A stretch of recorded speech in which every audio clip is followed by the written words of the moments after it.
하나님의 은혜와 평강이 여러분과 함께 하시기를 주님의 이름으로 축원합니다. 스티브 잡스라는 분이 있어요. 돌아가신 분입니다. 애플이라는 세계적인 회사를 처음에 창업했는데 그분이 이 회사를 창업할 때 나이가 31살이었습니다. 1986년에 몇 분 자기 동료들하고 애플이라는 회사를 만드는데, 여러분 지금 전화기 다 갖고 다니시죠? 이 전화기, 유명한 전화기, 이거 애플 그 전화기를 그분이 그때 시작했는데, 처음에는 이 매킨토시라는 컴퓨터를 만들었어요. 한국에서 제가 대학교 다닐 때인데 그거 굉장히 신기하더라고요. 아주 뭐 대단한 물건이 하나 나타나는 거예요. 그러고 나서 이게 세계적인 회사가 됐지 않습니까?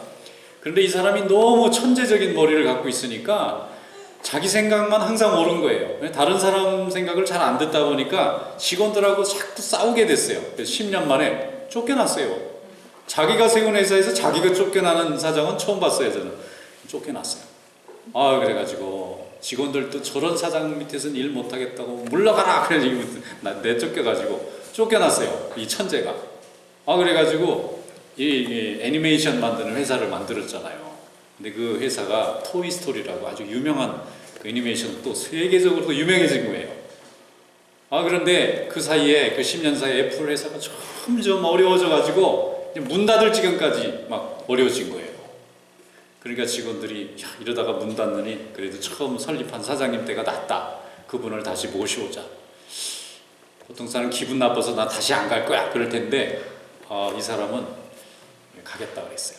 자기를 쫓아낸 회사인데 자기가 세웠던 회사잖아요.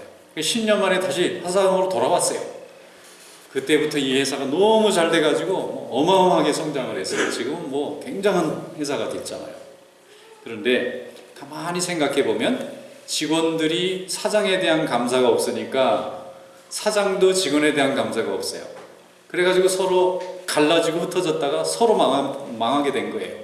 그런데 사장이 직원에 대한 감사가 다시 들어왔어요. 직원들도 사장이 그래도 있을 때가 났었구나. 그리고 또 감사한 마음이 생겼어요. 그러니까 오히려 위기가 두 사람들이 두 쪽에서 화해할 수 있는 굉장히 좋은 기회가 된 거예요. 그래서 돌아온 뒤에 엄청난 회사로 만들어 놨잖아요. 지금은 팀 쿡이라고 하는 사람이 사장이 돼가지고 그걸 잘 이어가서 더 큰 회사를 만들어 놨는데, 서로 감사한 마음이 생기면 관계가 회복이 되고 관계가 더 발전합니다. 근데 감사한 마음이 없어요. 원망하는 마음, 불평하는 마음이 있으면 관계가 자꾸 깨지고 사라지게 돼 있어요.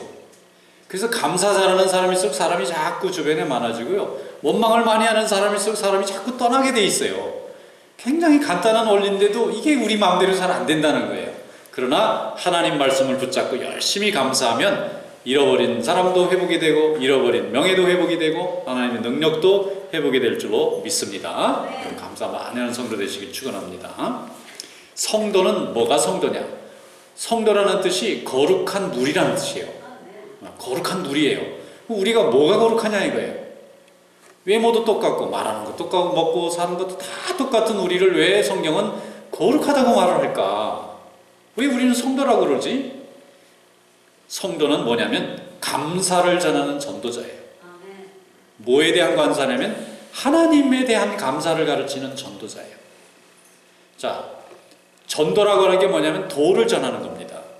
전도라는 게 전달한다는 거예요. 도를 전달하는 건데 무슨 도를 전달하냐면 하나님이 살아계시고 그 하나님이 우리에게 주신 이 모든 조건에 대한 감사를 전달하는 거예요. 믿는 건 하나님을 믿는 건데 우리가 도를 전하는 것은 감사의 도를 전하는 겁니다. 구원의 도를 전하는 거예요.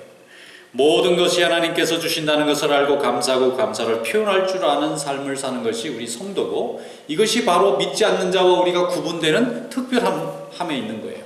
여러분 많이 감사하시기를 축원합니다. 감사는 마음도 중요하지만 표현을 해야 돼요. 어떤 분이 우리 남편은 턱 답답해하고 막 말이 안 통한다고 그래요. 왜 그러냐 그러니까 말을 안 하는 거야 이 사람이.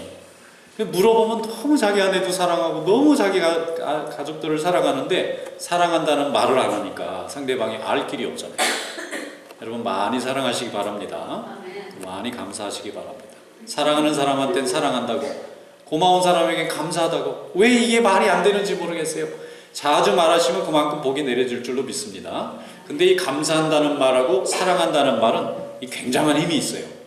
사실은 사랑하지 않아요. 감사하지 않아요. 그런데도 말을 사랑합니다, 감사합니다 하다 보면 저절로 마음이 바뀌기도 해요. 그래서 여러분, 훈련이 그래서 필요한 겁니다. 날마다 감사하시기를 바랍니다. 성도를 사랑합니다, 많이 사랑하세요. 근데 또 남자가 여자 보고 사랑합니다 하면 오해받으니까 감사합니다 이렇게 얘기를 많이 하세요. 성도들은 서로 감사한 존재입니다. 또 서로 사랑하는 존재예요. 범사에 감사하는 것, 하나님을 믿는다는 것, 이것이 바로 우리가 세상에서 거룩한 성도의 삶을 사는 것입니다. 자, 오늘 본문 말씀 한번 열어보겠습니다. 누가복음 17장 15절부터 19절 말씀, 다 같이 한번 읽어보겠습니다. 그 중에 한 사람이 자기가 나은 것을 보고 큰 소리로 하나님께 영광을 돌리며 돌아와 예수의 발 아래 엎드리니 감사하니 그는 사마리아 사람이라. 예수께서 대답하여 이르시되 10사람이 다 깨끗함을 받지 아니하였느냐? 그 아홉은 어디 있느냐? 이 이방인 외에는 하나님께 영광을 돌리러 돌아온 자가 없느냐 하시고 그에게 이르시되 일어나 가라, 내 믿음이 너를 구원하였느니라 하시더라. 아멘. 예수님이 복음을 전하고 계셨습니다. 주변에 많은 사람들이 늘 따라다니고 있었어요. 병도 고쳐주시고 귀신도 쫓아내시고 너무 귀한 말씀을 주니까 그 말씀을 듣고 싶은 사람들이 구름대같이 몰려다녔어요. 그런데 어느 마을을 지나가고 있는데 저 멀리에 언덕 너머에서 사람 10명이 막 손을 들고 막 예수님을 부르고 난리가 났어요. 예수님이 보니까 나병 환자들이에요. 그럼 나병 환자들이 왜 예수님한테 오질 못하고 멀리서 손을 들고 고쳐달라고 저렇게 시위를 하나? 당시에 문둥병은 치료제가 없었어요. 치료할 수 있는 방법을 몰랐어요. 그러니까 치료하는 방법이라는 것은 격리밖에 없어요. 격리. 사람들하고 같이 못 살게 만들어요. 그 전염이 안 되니까. 이스라엘 민족들은 원래 유목민들이라 이렇게 막 밀집해서 사는 경향이 있어요. 근데 한 사람이 큰 돌림병에 걸렸다간 다 죽는 거예요, 그 주변 사람들이. 그래서 한 사람이 병에 걸리면 빨리 격리시켜요. 레위기에 보면 문둥병자에 대한 법이 제일 엄해요. 그러니까 문둥병이 자주 걸리는 병인가 봐요. 이스라엘의 유목민들의 이 생활 습관상. 그러다 보니까 이게 피부병인지 문둥병인지를 항상 뭐 부스러기가 나면 이 레위 지파나 제사장들에게 가서 신고를 해야 돼. 우리로 말하면 보건소 가서 신고를 해야 돼. 왜냐면 내 병이 이게 피부병입니까? 그러면 피부병이니까 고쳐라. 그런데 문둥병이다 하면 그날로 가족에게서 격리됩니다. 이 마을에 못 들어와요. 그리고 저 굴 같은 데서 살아야 돼. 문둥이들끼리 같이 살아야 돼. 그런데 그렇게 되면은 사람 구실을 할 수가 없잖아요. 아무리 보고 싶은 가족도 만날 수가 없는 거예요. 이제 가족이 아닌 거예요, 이 사람. 그 10명이나 되는 사람들이 그렇게 정처없이 다녔는데 어디서 예수님의 소문을 듣고 예수님이 모든 병을 고쳐주신다고 그러니까 이 사람들이 낫고 싶어서 예수님에게 다가왔는데 이스라엘에 무서운 법이 하나 있어요. 그건 뭐냐면은 문둥병자가 다가오는데 내가 문둥입니다 하고 얘기를 해야 돼요. 문둥병자에게 듀티가 있어요. 다른 사람이 자기를 문둥병자라는 걸 알려줘야 돼요. 그래서 그 사람이 다가와서 만지기 전에, 악수하기 전에 나는 문둥병자입니다 그러고 막 눈을 가리고, 그러면 이 사람이 전염이 안 될 기회를 줘야 되는데 문둥병자입니다 안 하고 가만히 있다가 악수하고 같이 밥 먹고 있다가 나중에 문둥병자는 게 발각이 되면 그 자리에서 돌로 죽여야 됐었어요. 왜냐하면 그건 전체 공동체가 질병에 감염되는 걸 막기 위한 어쩔 수 없는 조치인데 문둥병자들에게는 자기의 인간으로서의 권리가 박탈당하는 거예요. 그러니까 이 10명의 문둥병자들이 예수님에게 와서 고침을 받고 싶은데 가까이 갔다가는 돌에 맞아 죽을 것 같고, 그러니까 멀리서 예수님 하고 소리를 지르면서 언덕 위에서 막 그냥 소리를 지르고 팔을 흔들면서 고쳐달라고 해요. 그러니까 예수님이 너무 불쌍한 거예요. 왜냐하면 그들이 사람들 속에 들어와서 떳떳하게 고쳐달라고 말도 못하는 거예요. 들어오면 돌에 맞아 죽을 수 있으니까. 전염을 시키는 나쁜 병균을 갖고 있는 자들이니까 차별하고 격리시키는 거예요. 그래서 그들이 멀리서 예수님에게 간절히 믿음으로 구합니다. 예수님이 고쳐줄 것을 믿는 게 믿음이고, 그것을 고쳐달라고 찾아온 것이 지금 하나님 예수님에게 나타나가지고 지금 자기를 보여주고 있는 거잖아요. 그러니까 예수님이 거기까지 가서 고쳐주실 수도 있고 일로 오라 그래서 고쳐주실 수도 있는데 그런 방법을 쓰지 않고 너무 급하니까 제사장들에게 너희가 몸을 가서 보여라 그랬어요. 그럼 제사장에게 가서 몸을 보인다는 건 뭔가 하면은 이 사람이 피부병인지 문둥병인지를 판결을 내려줘야만 사회에서 격리가 되는데 그걸 제사장이 해요. 말하자면 의사가 하듯이 제사장이 당시는 의사 역할도 했어요. 제사장이 그 역할을 하는데 나중에 사람이 나을 수가 있잖아요. 병이 낫는 사람도 많이 있었어요. 그러면 이 사람이 다시 들어와야 되는데 그냥 들어오면 안 돼요. 제사장이 판정을 해서 이 사람은 피부병이 문둥병이 아니고 이제는 완전히 완치가 됐다. 실험을 하는 방법이 있습니다. 거기에 뭘 올려놔보고 며칠을 이렇게 관찰해보고 그러면서 문둥병자가 문둥병자에서 아닌 걸로 판정나는데 한 일주일 검사가 필요해요. 그 검사가 되고 나면 이 사람이 이제 나는 나음을 받았다 그러고 이렇게 이 사람이 들어오도록 허락을 해주면 지금으로 말하면 완치됐다는 치료증을 하나 들고 자기 마을로 돌아와야 돌에 맞지 않고 살아나지 그냥 예전에 문둥병자였는데 지금 난 나았다고 자기 혼자 들어오면 돌에 맞아 죽어도 아무도 이 사람을 보호해 줄 수가 없는 거예요. 그러니까 예수님이 너희 몸을 제사장들에게 보여라 하는 말은 무슨 뜻이냐면 다 나을 거니까 내가 지금 너희들을 낫게 해줄 거니까 너희는 가서 제사장들에게 보이고 빨리 집으로 돌아가라, 가족에게 돌아가라는 거예요. 그러니까 그 말은 고쳐줄게라는 말보다 더 축복된 말이에요. 고쳐주시는 건 하나님의 역사예요. 의사의 일이에요. 그러나 몸을 제사장에게 보여서 검사를 받고 자기 가족에게 돌아갈 수 있는 권리를 회복하는 것은 자기가 가서 해야 되는데 예수님은 너희 몸을 제사장들에게 보여라 함으로 인해서 예수님에게 올 것도 없고 예수님이 갈 것도 없고 다 나음을 받은 거예요. 그들이 제사장을 찾아가는 도중에 몸에 나았다는 것을 느꼈습니다. 몸이 회복이 됐다는 걸 느꼈어요. 문둥병이 다 사라졌어요. 너무 기쁜 거예요. 그래서 제사장에게 뛰어가느라고 바빠요. 빨리 가서 제사장에게 검사를 받고 얼른 집으로 돌아가고 싶은 거예요. 가족으로 돌아가고 싶은 거예요. 근데 가다가 한 사람이 생각했어요.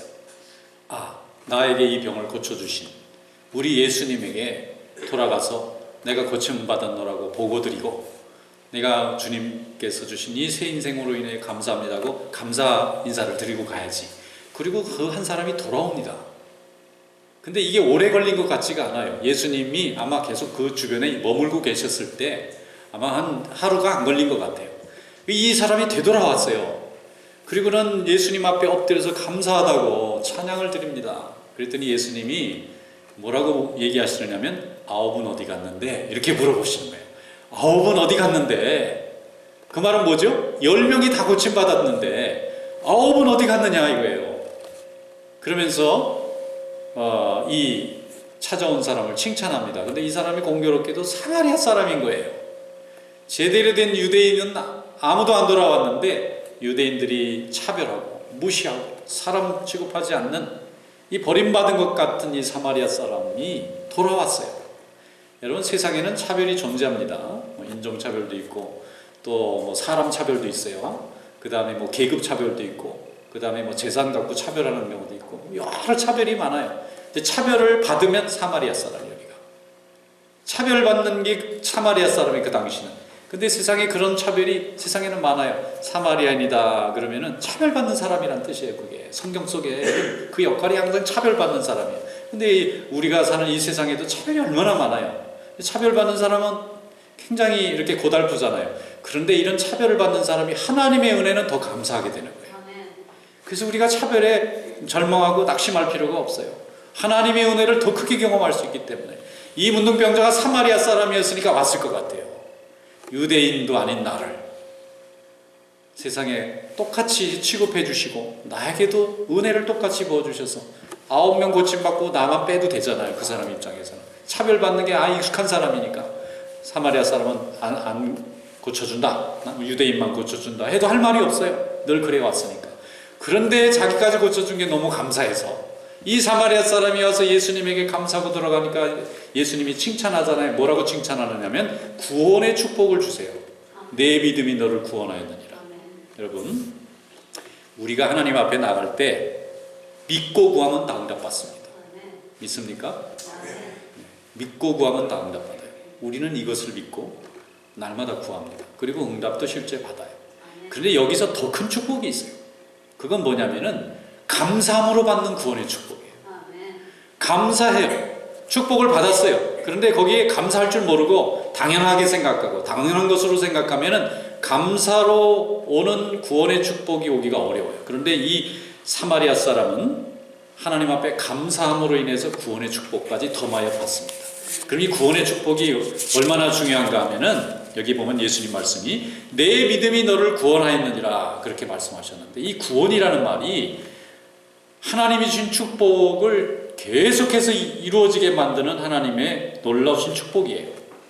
구원의 축복을 받으면 나만 구원받는 게 아니라 내 주변에 있는 사람이 내가 구원받는 걸 보고 그들도 구원을 받아요. 그런데 그 구원이 누구로부터 오는 것입니까? 하나님으로부터 옵니다. 그래서 하나님이 내게 기적과 은혜를 내려주실 때 감사하면 나 혼자 감사로 끝나지 않고 주변 사람들까지 같이 축복을 받게 돼요.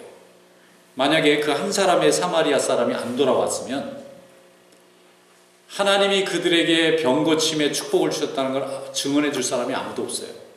누가 얘기해도 믿을 수가 없는 거예요. 그런데 그 사람이 돌아왔어요. 내 병이 다 나았습니다. 그리고 하나님께 영광을 돌리니까 그 영광 돌리러 돌아온 그 사람 때문에 예수님 주변에 예수님 말씀 듣는 사람들이 다 은혜 받은 거예요. 그런데 만약에 10명이 다 와서 그랬다 그랬으면은 10명이 자기가 문둥병이 나았다고 간증했으면 그 지역이 다 발칵 뒤집혔을 거예요. 그래서 예수님이 안타깝다는 거예요. 9은 어디 갔느냐. 지금도 하나님은 우리에게 기도 응답을 주시고 복을 내려주시고 9을 찾으시는 줄로 믿습니다. 9을 찾아요.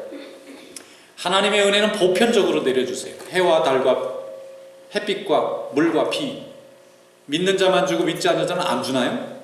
교회 다니는 사람은 주고 교회 밖에 있으면 안 주나요? 다 주시잖아요. 이 보편적인 은혜고 특별한 은혜가 있어요. 간구하는 자에게 주시는 은혜가 있어요. 그러면 그거는 열심히 간구하면 복을 받아요. 그럼 이거는요, 하나님 앞에 감사해야 돼요. 보고를 해야 돼요. 그리고 주님께 영광을 돌려드리고 실제로 하나님의 일에 보탬이 되도록 헌신해야 돼요. 시간도 물질도 또 기도도 헌신해야 돼요. 그러면 하나님이 그 위에 더 큰 복을 내려주시는데, 내가 복을 받는 걸 보고 믿음이 약한 사람들이 믿음이 생기고 믿음이 없던 사람들이 하나님 앞에 돌아오고, 그래서 하나님이 큰 영광을 받으시는 거예요.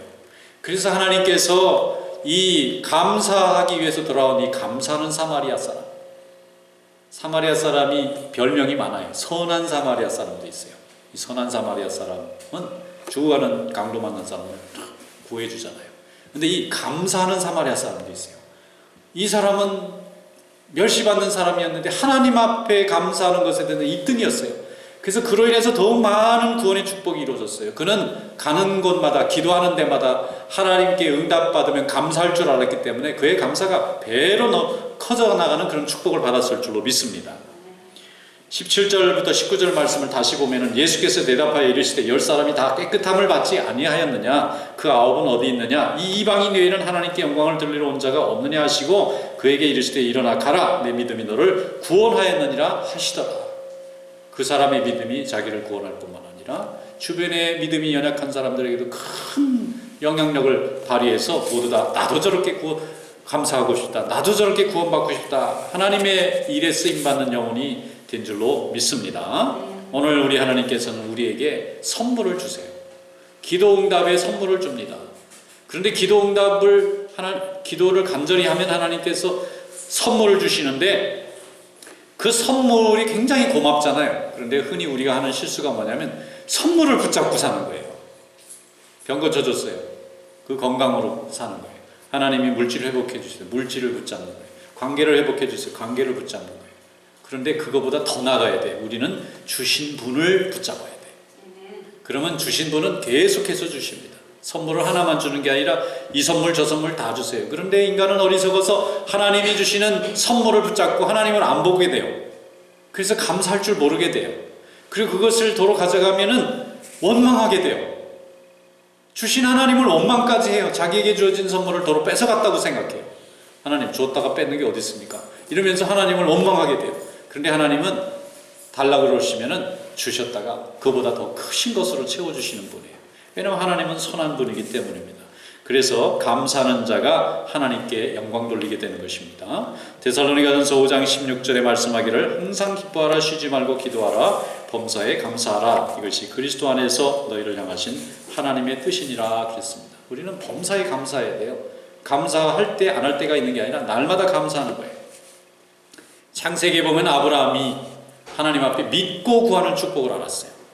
믿고 구하면 응답이 돼요. 그래서 이 사람이 100세 아들을 얻습니다. 그래서 아들을 한 10살 잘 키웠는데 하나님이 도로 바치래요. 그러면 믿음이 없는 사람, 이게 감사함으로 구원받는 믿음이 부족한 사람은, 믿고 구하는 믿음 정도에 머물고 있는 사람은 하나님 줬다 뺏는 법이 어디 있습니까? 내가 이 아들 하나 보고 내가 여지까지 하나님을 바라봤는데 하나님이 주셨다가 도로 뺏어가시면 이건 억울합니다 이러면서 원망했을 텐데, 하나님이 달라고 그러시니까 알겠습니다, 돌려드리겠습니다. 그걸 진짜 잡으러 올라가는 거예요. 재물을 잡듯이 자식을 잡으러 모리아산을 올라가요. 3일 동안 성경에 보면 아무 말 하지 않고 멀리 모리아산만 바라보고 갔다 그래요. 그래서 종이 왜 어디 갑니까? 누구랑 갑니까? 재물은 어디 있습니까? 그래도 대답 안 합니다. 하나님 앞에 내가 가야 되니까 너 밑에 좀 있어라. 그리고 아들 데리고 올라갑니다. 그런데 히브리서에 보면 이렇게 돼 있어요. 얼마나 이 아브라함의 믿음이 참 굳건했는지, 하나님은 선한 분이고 절대로 나에게 악하게 하실 분이 아니라면, 이분이 자식을 잡아서 바치라 했다면 하나님은 살려서 돌려줄 것을 믿었다 이거예요. 살려서 돌려줄 것을 믿었어요. 일단 내가 판단하지 않는 거예요.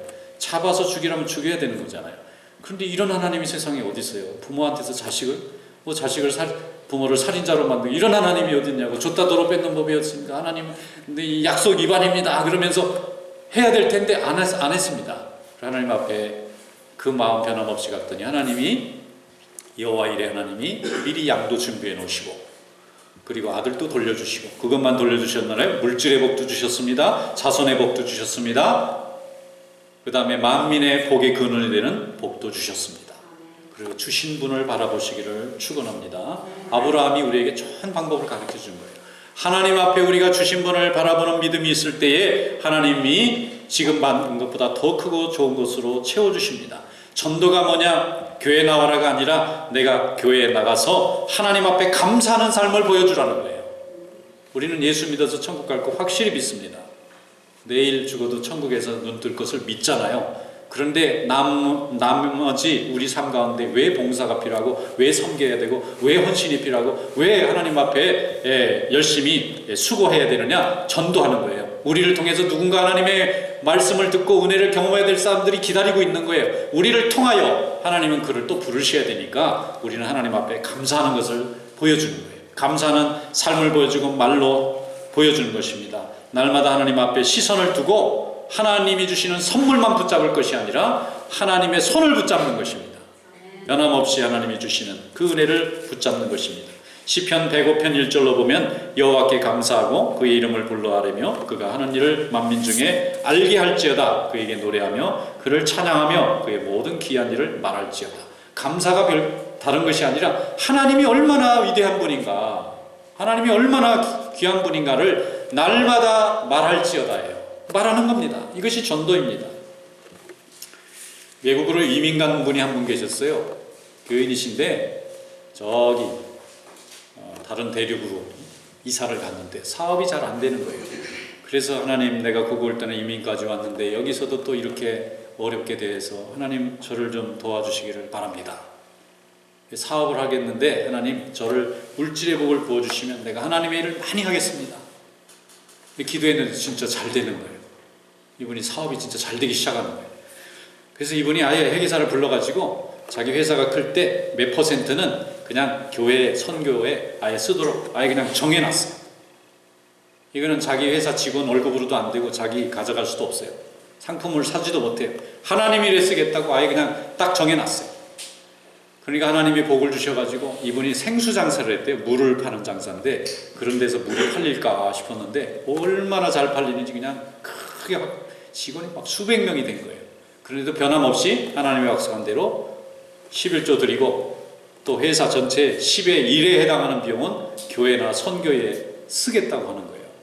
그래가지고 그걸로 자기 목사님한테 이걸 어떻게 쓰면 좋겠냐고. 그러니까 목사님이 교회 세우는 데 씁시다. 목회자 양성하는 데 씁시다. 그래가지고 교회가 시작한 신학교가 점점 커져가지고 많은 사람들이 또 은혜를 받고 또 거기에 현재 있는 사람들이 예수를 믿고 그래가지고 교회도 세워지는데 그 사업체를 통해서 그 교회를 통해 가지고 세워진 교회들이 100개나 되는 거예요. 제가 한국의 신학교에 이제 가르치는 선생님으로 수고하고 교수님으로 수고하는 분이 있는데 들어보니까 거기를 아프리카에 있는 거기를 그 견학을 간다는 거예요. 그 학교를. 그래서 왜 거기를 가시느냐 그랬더니 세계 선교 중에 가장 모델이 좋은 데라는 거예요. 그리고 거기 가서 거기는 복음이 그렇게 힘있게 발휘될 것이 아닌데 하나님이 그 한 분 집사님을 순종으로 하나님이 역사하시는데 이분이 감사하니까 하나님이 거기에 복을 부어주셔가지고 많은 사람들이 예수를 믿고 거기에 많은 사람들이 하나님께 돌아오는 일에 하나님이 쓰시더라고요. 그러니까 그건 뭐냐면은 정말 우리는 입으로 감사할 수 있습니다. 그런데 우리의 생명을 걸고 감사할 수 있을 때 하나님의 기적의 역사가 이루어질 줄로 믿습니다.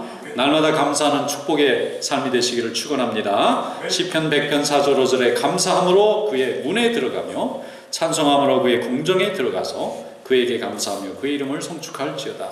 여호와는 선하시니 그의 인자하심이 영원하고 그의 성실하심이 대대에 이르리로다. 하나님의 이 신실하심을 날마다 감사하며 주님께 영광이 되는 삶이 되시기를 주님의 이름으로 축원합니다. 기도하겠습니다. 거룩하신 하나님 아버지, 저희들 연약하고 부족하오나 저희들을 자녀 삼아주시고 오늘도 하나님이 많은 은총으로 채워주셔서 감사합니다. 우리가 주신 하나님을 감사하며 세상에 주님의 아름다운 이름을 증거하며 하나님께 순종하는 삶이 되게 하시고 믿음의 역사가 이루어지는 복된 가정들이 다 될 수 있도록 역사하여 주시옵소서. 예수님의 이름으로 감사하며 기도드리옵나이다. 아멘.